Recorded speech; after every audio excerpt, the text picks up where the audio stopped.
La Iglesia ha sido históricamente un espacio de amor y contención para los fieles. Sin embargo, numerosas denuncias en su contra pusieron en jaque a la institución. Uno de los temas que hizo un daño enorme a la Iglesia fue todo lo relacionado con la pedofilia, la pederastia, por el hecho de que existía la impresión de que quería, de alguna manera, ocultarse. ¿Cuáles son las historias que se esconden tras las acusaciones? Él abusaba de nosotras en el momento de la confesión. Eso a mí me atormentaba. La Iglesia participó de masacres, persecuciones y hechos sangrientos. Las personas por su fe son capaces de matar gente y de exterminar poblaciones y culturas por creer que Dios se los pide. ¿Por qué castigar el cuerpo es una manera de llegar a Dios? En función de la magnitud de la agresión, del pecado, se va a determinar el castigo. Incluso hay un caso muy conocido de Orígenes, que es un padre de la Iglesia, que él se corta los genitales. ¿Por qué la Iglesia condenó el amor entre personas del mismo sexo? Cuando la religión y la Iglesia señala la homosexualidad como pecado, genera homofobia. ¿Podrán los fieles que han sido desilusionados recuperar la confianza perdida? ¿O va a seguir teniendo un papel culpabilizador? ¿O va a ser una iglesia que tiene que reinventarse culturalmente para poder dialogar con los actores contemporáneos?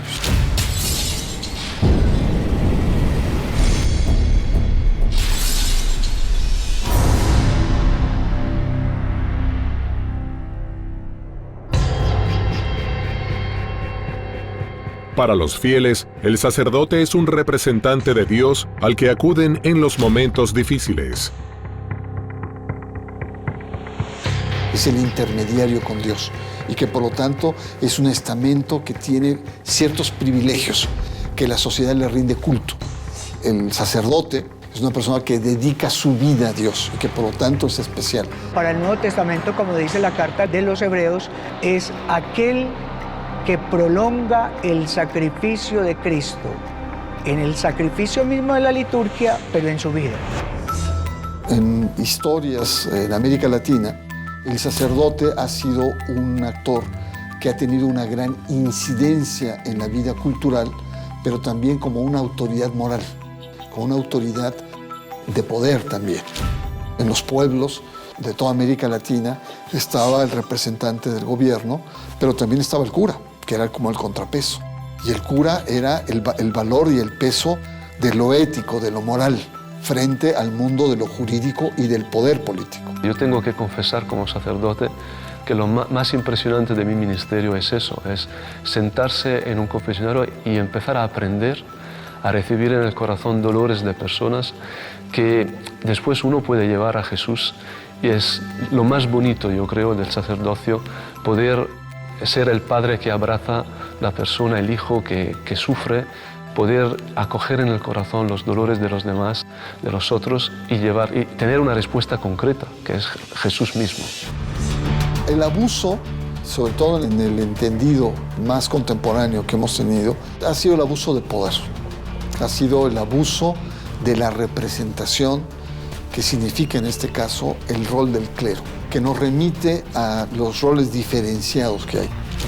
El clero es el que tiene el monopolio de una verdad religiosa. En los últimos tiempos, la Iglesia enfrentó numerosas denuncias de abuso sexual por parte de personas que aducen haber sufrido delitos cometidos por miembros del clero. ¿Cómo afectó esto a la institución? ¿La Iglesia aceptó las acusaciones? ¿Cuáles fueron las medidas que tomó la Santa Sede? Uno de los temas que durante el papado de Benedicto XVI hizo un daño enorme a la Iglesia fue todo lo relacionado con la pedofilia, la pederastia. Ahí comenzaron a salir a la luz distintos casos de sacerdotes que habían cometido delitos de ese tipo, y entonces esto dañó mucho a la Iglesia por el hecho de que existía la impresión en amplios círculos de que quería de alguna manera ocultarse esos delitos. La pedofilia è una deformazione psichica di una malattia della psiche e ci sono dei malati di pedofilia. Las voces más críticas consideran que la Iglesia niega los hechos y no interviene como debería. se hacen de la vista gorda, no los sancionan como debería, son sanciones más leves, hacen argucias. Tenemos el caso de Oaxaca, ¿no? Hay un padre, el famoso padre Silvestre en Oaxaca, que violó 100 niños indígenas. Desde el punto de vista emocional, es una estafa afectiva, una estafa a la confianza. El obispo de la diócesis trató de proteger lo que es una actitud que sigue existiendo, este fuero interno. La complicidad es tan fuerte del poder judicial, la complicidad es tan fuerte del poder político, la complicidad es tan fuerte del poder mediático, que esos sacerdotes, usted sabe, los abusan y se sospecha de la víctima. Cabe recordar ahorita cómo justificaban el ocultamiento de la pederastia. Es decir, si nosotros hacemos público estos pecados de algunos sacerdotes, vamos a dañar el prestigio de una institución tan valiosa como la Iglesia Católica y vamos a debilitar la fe que es tan importante y valiosa para nuestros creyentes. Muchos no entendían que quizás puede haber, y hubo, pederastas, hubo sacerdotes que cometieron el delito terrible de la pedofilia, pero que se trataba de casos aislados. Después de muchos años, algunas víctimas pudieron contar sus historias y descubrieron que no eran hechos aislados. Los abusos sucedían en unos campamentos que él organizaba a través de la iglesia. Él abusaba de nosotras en el momento de la confesión, que eso para mí es lo que más me perturba. Ese momento tan secreto, que para nosotros un cura es casi como Dios. Eso a mí me atormentaba. Muchos de ellos no denunciaron en su momento porque eran muy niños, porque no les creían, porque eran enfrentar con un Goliat inmenso.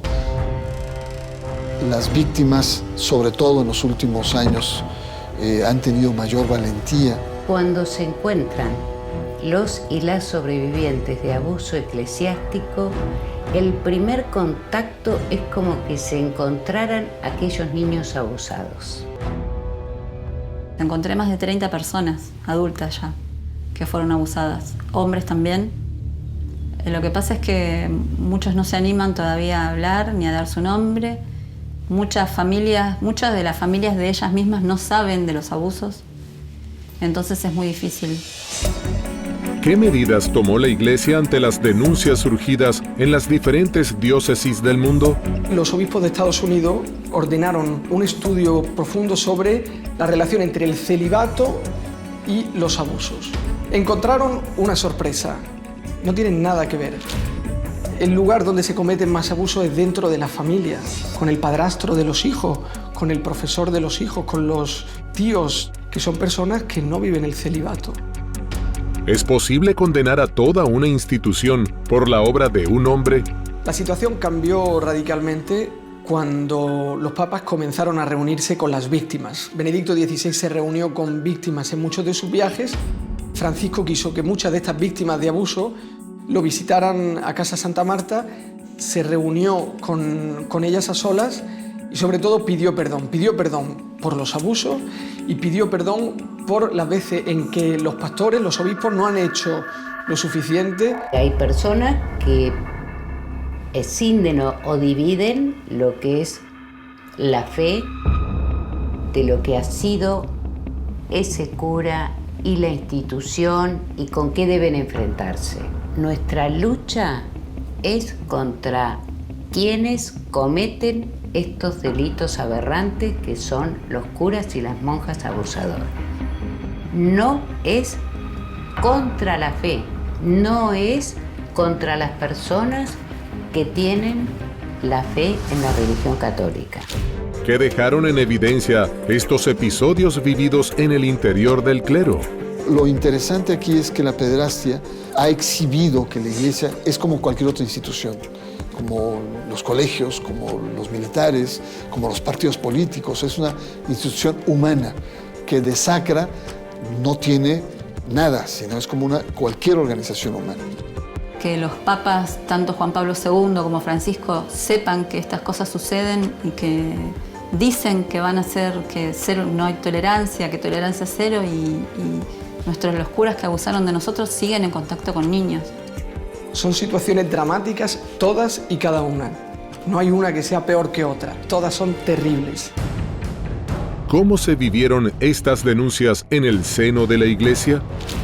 El hecho de que este tipo de filtraciones salgan a la luz pública, por un lado es inevitable en este mundo de comunicaciones, donde ya nada se puede mantener secreto. Finalmente acaban por salir. Y si la Iglesia quiere recuperar credibilidad y legitimidad, pues tiene que ver los problemas y empezar a resolverlos, ¿no?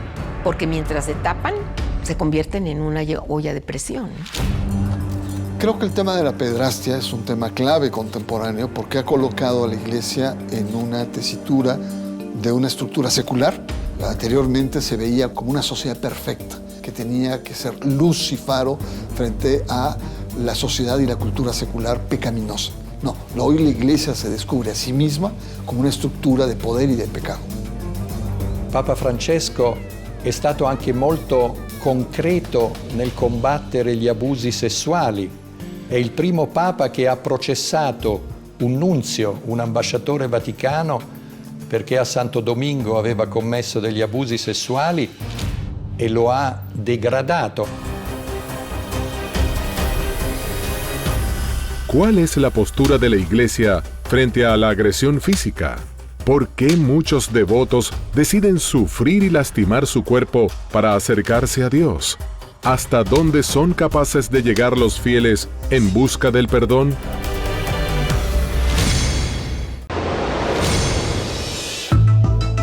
Las denuncias de casos de abuso sexual en el seno de la Iglesia Católica pusieron en jaque a una de las instituciones más poderosas del mundo.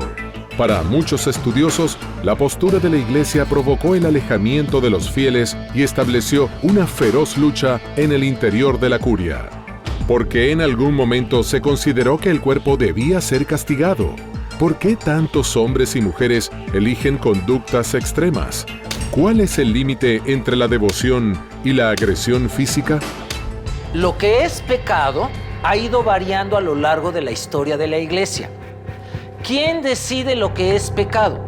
Los sacerdotes y los obispos en turno se reúnen en sínodos, en concilios, y por mayoría de votos deciden qué es pecado y qué no es pecado. En el judaísmo del Segundo Templo empezamos a ver un concepto en donde el pecado empieza a ser asociado con la naturaleza humana. Y en este caso, por ejemplo, hay una actitud bastante pesimista hacia la capacidad del hombre de superar su condición pecaminosa. Por ejemplo, antes del siglo XIX era pecado que los católicos metieran dinero al banco. El Concilio Vaticano I, en 1868 al 71, quita ese pecado. Y entonces la usura, que es el negocio del banco, ya no es pecado. Muchas personas empezaron a concebir a Dios como aquel ojo dentro de un triángulo que se le llama el ojo de Horus, porque era como Horus en Egipto miraba, y a partir del siglo VI empieza a aparecer en las iglesias católicas, en los altares. Y es Dios te ve, aun cuando no confieses lo que guardas en tu corazón. ¿Cuál es la relación que existe entre la culpa y el pecado? La culpa es el gancho donde los sistemas de dominación entran a la persona. A partir de la invención del sacramento de la confesión, y va a empezar a generarse una sociedad donde va a creerse que amar es confesarlo todo. El cristianismo entonces muchas veces interpreta el cuerpo como una cuestión pecaminosa, separa lo que es carne de espíritu, y en determinados grupos cristianos existe una culpabilidad en torno a los placeres. En función de la magnitud de la agresión del pecado, se va a determinar el castigo, que puede ser en la Edad Media, por ejemplo, salir de peregrinaje. Recordemos que salir desde la ciudad de Lyon en Francia a Jerusalén no es tomar un avión en cuestión de horas. Durante siglos, caminar largas distancias ha sido una manera de entrar en gracia con Dios. Si estas personas exceden en su peregrinar, en su caminar, no están preparadas, pues lo básico y lo primario serán las ampollas en los pies, va a suceder deshidratación y muchos de ellos caen en lo que nosotros en medicina denominamos golpe de calor, y ese golpe de calor se manifiesta simplemente con un colapso circulatorio, con un shock en el cual pues muchos se revierten, pero otros pueden quedar en ello. Entonces la peregrinación se convierte en esa manifestación humana con un profundo sentido de fe que hace que uno se acerque a algo sacro cuando lo pagano es el medio donde uno está. Marcar el cuerpo hasta sangrar, recibir golpes que dejan heridas, son algunas de las diferentes prácticas que muchos católicos asocian a la vida que Dios eligió para ellos. Ciertos grupos cristianos llevaron a cabo, y en algunos casos de modo muy radicalizado. Sujetos que se metían en un cubo, en un balde durante 3 semanas sin ir al baño, y esa era su forma de mortificarse. Algo que para nosotros hoy en día es una locura, para ellos es una forma de manifestar su vinculación con Dios y su alejamiento del mundo terreno, lleno de placeres y caminos de perdición. Incluso hay un caso muy conocido de Orígenes, que es un padre de la Iglesia, que él se mascula, ¿no? se quita los genitales, porque interpreta literalmente la parte, dice, quitad la fuente del placer, y literalmente se corta los genitales. Los flagelos personales es una forma de devoción que se desarrolla a partir del siglo II, siglo III, cuando comienza a haber una concepción dualista de que el cuerpo es la tentación del alma, el cuerpo es la cárcel del alma, y el cuerpo además puede hacer peligrar la salvación del alma. La flagelación va a producir entonces cambios, no solamente en la parte mental, psicológica, sino corporal. Y la parte corporal es la parte circulatoria en la cual se van a perder sustancias como plasma o como sangre que van a debilitar a esa persona. ¿Por qué eligen lastimarse? ¿Por qué castigar el cuerpo es una manera de llegar a Dios? ¿Cuál es el sentido del esfuerzo físico? El tema de la mortificación, eso en el cristianismo adquiere un desarrollo mayor, sobre todo en regiones como Egipto o Siria, en la antigüedad tardía, donde un sujeto podía quedarse sentado, parado encima de una columna durante toda su vida, y era su forma de mortificar su cuerpo en pos de la fe cristiana. Las historias de autoflagelación son ancestrales. San Simeón habría sido un ermitaño que permaneció 36 años parado sobre una columna. Simeón el Estilita es este hombre que se para en una columna y se le gangrena la pierna y tiene gusanos, y los gusanos se le caen y él se los lleva de vuelta a la pierna porque dice que si los gusanos los puso Dios está bien que estén ahí. Nelle Filippine, per esempio, durante la Settimana Santa, si assistono a moltissime crocifissioni in tante parti delle Filippine di persone che hanno fatto questo voto perché hanno ricevuto, secondo loro, una grazia o altro. Para algunos, estas prácticas resultan extremas frente a otras que se consideran más refinadas. Nell'Opus Dei i membri cosiddetti soprannumerari che raggiungono il più alto livello di appartenenza a questa congregazione sono obbligati, costretti a portare almeno per un paio d'ore al giorno uno strumento che si chiama cilicio, che è uno strumento di pezza o di cuoio inchiodato che si conficca nelle carni, per cui ad ogni movimento sono dolori forti. El Opus Dei nace en la Guerra Civil Española, es símbolo del franquismo, es el intento de una sociedad católica desde el punto de vista político, secular y militar. Es la expresión del franquismo en América Latina. Es la intransigencia de una propuesta frente a la modernidad. Todos los seres humanos diariamente tenemos las debilidades. Y si usamos un silicio, en ese momento el hacernos recordar que somos carne, que somos frágiles, que somos débiles, que podemos caer, nos hacen a nosotros entender de que debemos de cambiar y que necesariamente a través de este accesorio nosotros podemos conseguir esa semejanza mínima al dolor o al sufrimiento que Cristo tuvo. Cuando exigen en nombre de la fe tolerancia al dolor, es parte de la dominación.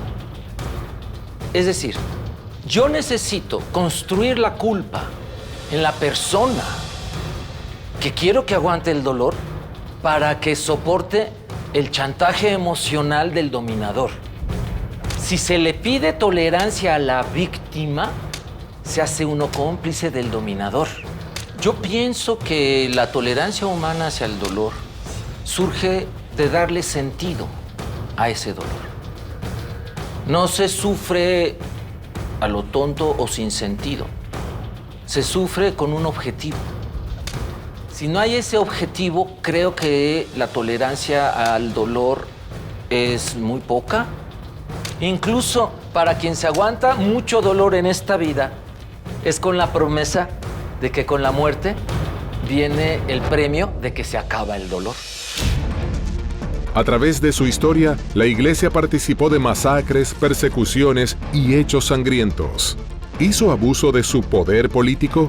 ¿Por qué aquellos hombres y mujeres que no profesaban la fe cristiana debían ser perseguidos y eliminados?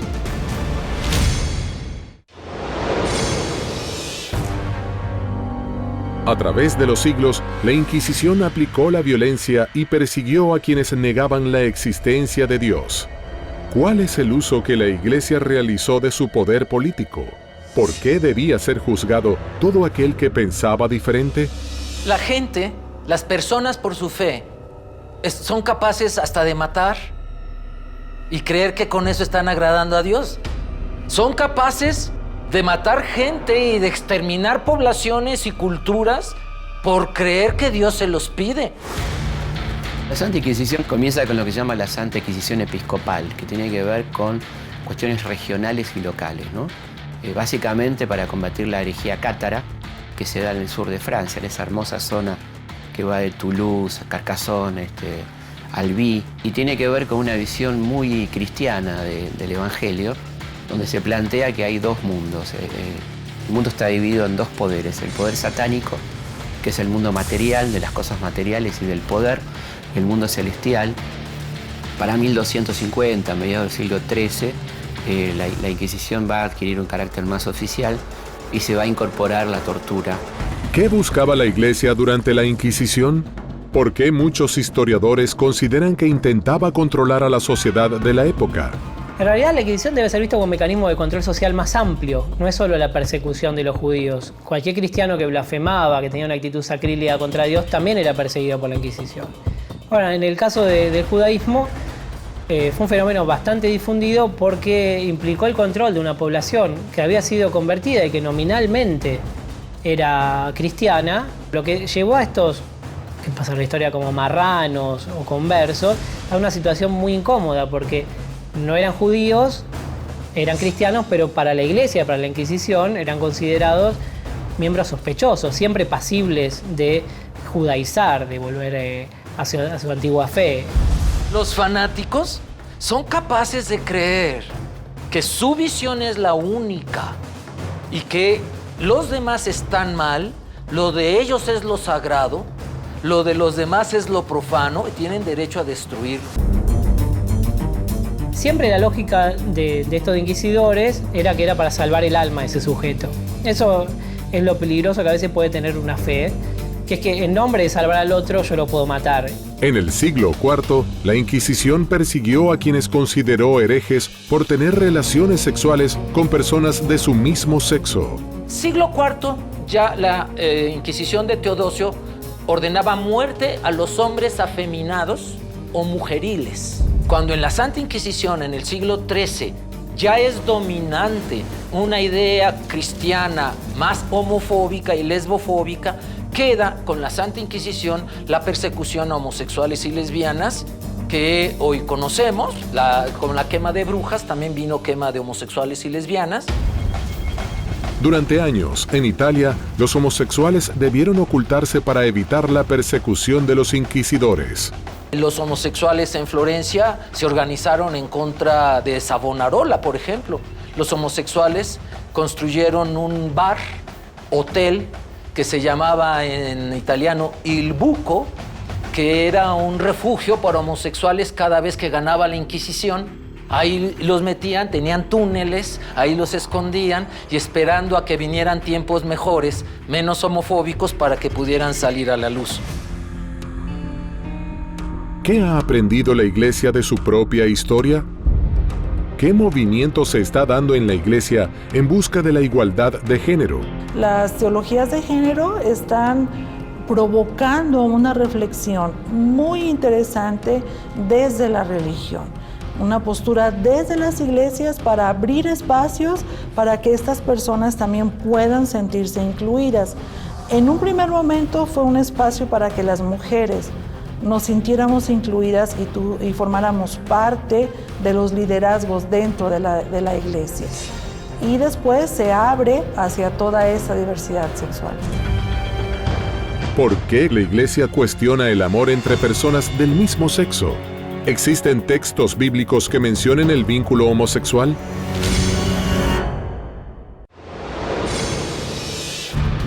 A lo largo de la historia sucedieron hechos que empañaron por momentos la prédica de amor y tolerancia de la Iglesia. Para muchos, tener relaciones con una persona del mismo sexo era un camino seguro al infierno. ¿Por qué la Iglesia condenó el amor entre personas del mismo sexo? Y a veces sociedades que fueron muy religiosas son sociedades también muy culpígenas en su comportamiento, ¿no? Lo hacen, lo transgreden, pero siempre tienen el tema de la culpa. Veamos el tema de la homosexualidad, que cada vez se abre más, ¿no? Pero tenemos también muchos que sienten culpa, pues son diferentes y salen de las normas. Y entonces están los de closet, los de semicloset, los de closet de cristal, es decir, son aspectos que se han ido rompiendo con el tiempo, pero que son reminiscencias de esta dimensión pecaminosa, culpígena que tenemos de nuestra sociedad. Para algunos especialistas, la postura tomada por la institución hizo que la homosexualidad se vuelva una práctica tabú que debió llevarse a cabo a escondidas, en las sombras. ¿Existen historias de homosexualidad dentro de la misma Iglesia? La homosexualidad es un tema viejo como el mundo. La Iglesia, y quizás Francisco en este punto, haya abierto mucho en el sentido de decir que los homosexuales deben ser tratados con la dignidad que merece toda persona. Lo que no significa que la Iglesia abra su doctrina a la homosexualidad, porque el catecismo es muy claro sobre el tema. La Iglesia es bastante conservadora en materia de sexualidad y de homosocialidad y homosexualidad. Y es un poco triste porque cuando uno ve instituciones donde solo hay hombres y solo hay mujeres, los casos de homosexualidad pululan, es inevitable. Es tanto como negar el sol decir que no hay homosexuales y que no hay homosexuales católicos y cristianos y al interior de la Iglesia. La Iglesia católica y las iglesias cristianas han tenido a lo largo del tiempo posturas diferentes en torno al amor entre personas del mismo sexo. Los primeros cristianos no consideraban que el amor entre personas del mismo sexo fuera algo que los quitara de la santidad o los llevara al infierno. Es decir, no era pecado la homosexualidad ni el lesbianismo. Se mi domando se Gesù ha mai castigato, deprecato, condannato l'omosessualità esplicitamente, a me non risulta. Naturalmente c'era stato addirittura qualcuno che aveva ipotizzato non solo che Gesù avesse un amante nella Maddalena, ma anche che fosse affezionato sessualmente a Giovanni Evangelista. Secondo me tutto questo potrebbe anche darsi, non mi scandalizzerei per niente. Hay documentos que nos hablan de que había un ritual católico para hermanar hombre con hombre o mujer con mujer del siglo X después de Cristo, que hoy se encuentra en un monasterio benedictino en Grottaferrata, al sur de Roma, en Italia, en donde en este rezo dice: oh Señor nuestro Dios, que hiciste a la humanidad a tu imagen y semejanza y le diste poder sobre toda carne. Dice, y que permitiste que tus santos y apóstoles Felipe y Bartolomeo fueran pareja el uno del otro, no unidos por la naturaleza, sino por el amor que se tienen en tu Santo Espíritu y en la modalidad de nuestra fe. Si era hombre con hombre quien se iba a unir, utilizaban a dos santos gays.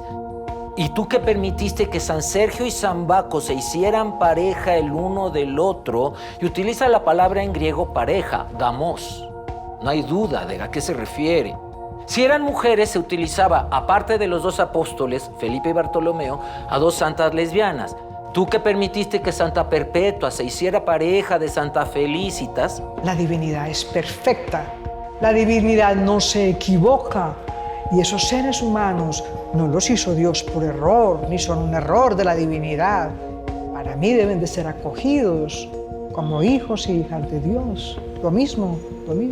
Para mí no tiene sentido esa discriminación terrible y tenaz que ha obligado a tantos jóvenes a suicidarse y tanto sufrimiento en las familias por no entender que eso puede acontecer así como acontece con los animales.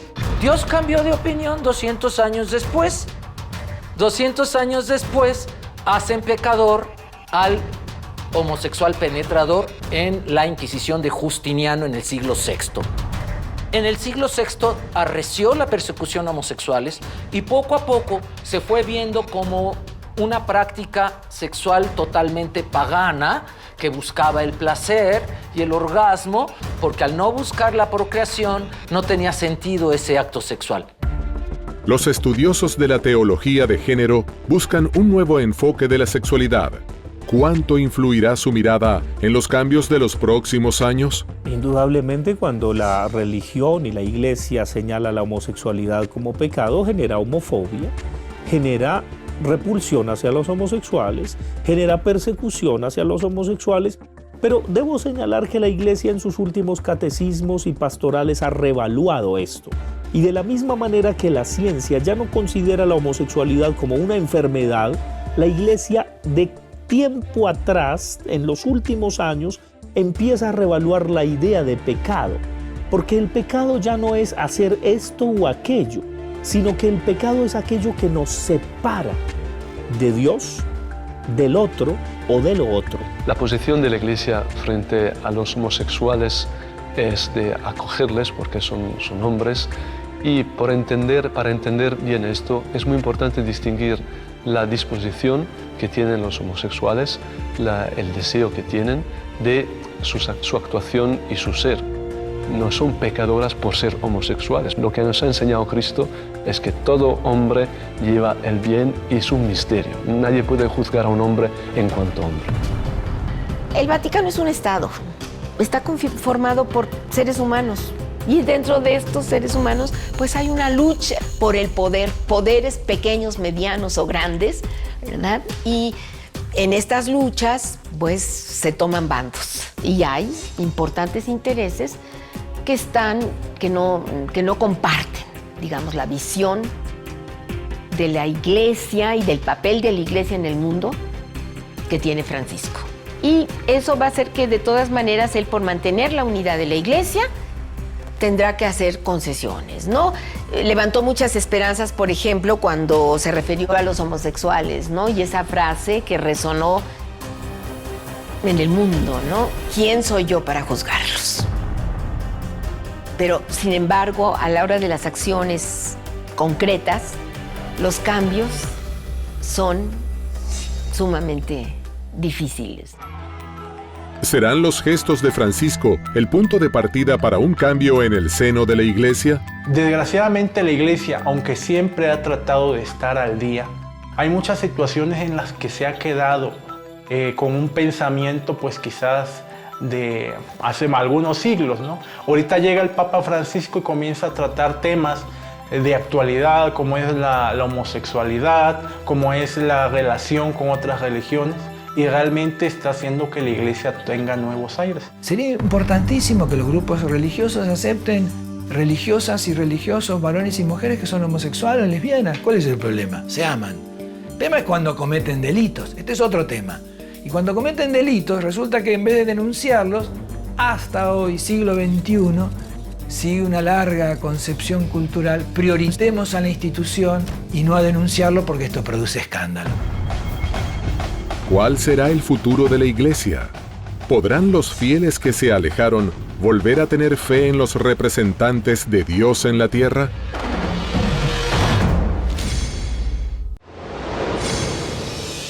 Se una persona è gay e cerca il Signore e ha buona volontà, ma chi sono io per giudicarla? Las declaraciones del Papa Francisco no evitan poner en agenda los temas más candentes de la Iglesia Católica.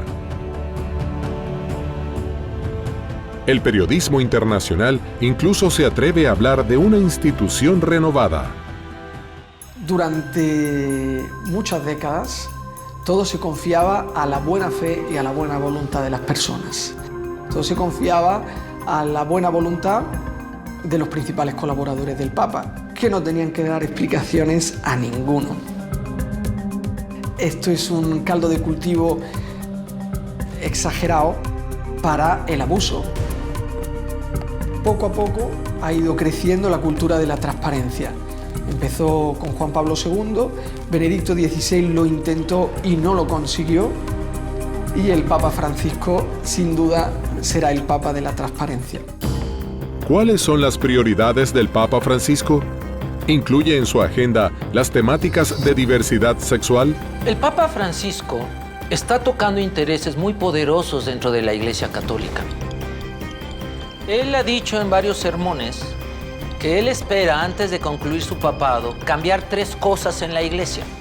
Que el celibato sea opcional, no obligatorio, que las mujeres tengan otro lugar en la Iglesia y que se reconozca la unión entre personas del mismo sexo.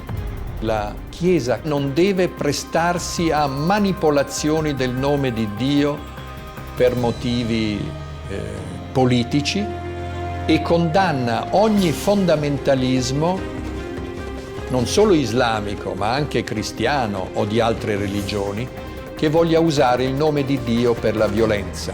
Francisco es un reformador y empieza por un cambio de actitud. No una iglesia para sí, sino una iglesia de salida con la gente, pastoral. Otro aspecto muy importante es que Francisco plantea mayor sensibilidad para poder entender al hombre y a la mujer contemporáneos. ¿Qué significa esta nueva sensibilidad? Significa el que la iglesia ya no tenga esa actitud de condena contra los homosexuales, contra el tema del aborto, contra el tema del papel de la mujer che si siente a veces muy amenazada, ese universo masculino. Francesco parla di una rivoluzione della tenerezza e questo implica anche un cambiamento forte della struttura. Francesco è molto critico contro i peccati della Curia Vaticana o dei vescovi o del clero. Francisco ha dado una serie de pasos en donde no ha cambiado la doctrina, no ha cambiado los grandes estamentos de los dogmas de la iglesia, pero sí está pidiendo un cambio de actitud de la iglesia. Y esto ha traído como consecuencia que los sectores que anteriormente habían estado en una crisis profunda, que habían llevado a la iglesia a una crisis profunda, se enfrenten a Francisco. A mí me parece un papa pastor, cercano a la gente, un papa que está tratando de que las políticas del Vaticano sean más cercanas al Evangelio y no a la Inquisición. ¿Podrá Francisco atender los reclamos de los fieles homosexuales? ¿De qué manera considera la postura de algunos miembros de la Iglesia que se oponen a los cambios? Quieren mantener estos sectores conservadores una agenda moral en donde la Iglesia se erige como la que determina lo que está bien o lo que está mal en el comportamiento de la sociedad, una especie de juez, y una agenda que puede culpabilizar a la sociedad o puede chantajear incluso a la sociedad, frente a otra encabezada por Francisco y por muchos obispos en América Latina, que es una agenda que nos dice, continuamos con la agenda moral, pero no es lo prioritario. Hay otros aspectos prioritarios. ¿Cuáles serían? Una agenda social. El Papa Francisco a mí me parece que quiere ser un papa del siglo XXI, específicamente acercando a Dios al pueblo. Creo que Francisco nos lleva a un debate profundo, y es cuál es el papel de la Iglesia Católica en la sociedad contemporánea. O va a seguir teniendo un papel culpabilizador, ¿no?, de condena a las nuevas prácticas y nuevas sensibilidades de la sociedad contemporánea, o va a ser una iglesia que tiene que reinventarse culturalmente para poder dialogar con los actores contemporáneos. O se abre a los temas actuales de discusión, como son la violencia, la injusticia, la corrupción, los derechos reproductivos de las mujeres, la integración de la diversidad sexual, el reconocimiento de los liderazgos de las mujeres, el asunto de los niños, con sus derechos, y enfrentan los escándalos de pedofilia, pederastia, y lo resuelve como debiera ser.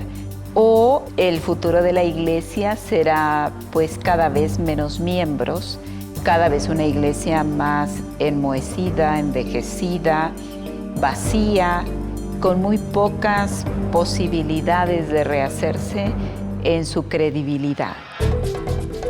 En la actualidad, la Iglesia debate sobre cuáles son los cambios necesarios para volver a los principios transmitidos por Jesús. ¿Podrá el Papa Francisco lograr su cometido y ponerle fin a las historias de abuso y discriminación en el interior de la Iglesia?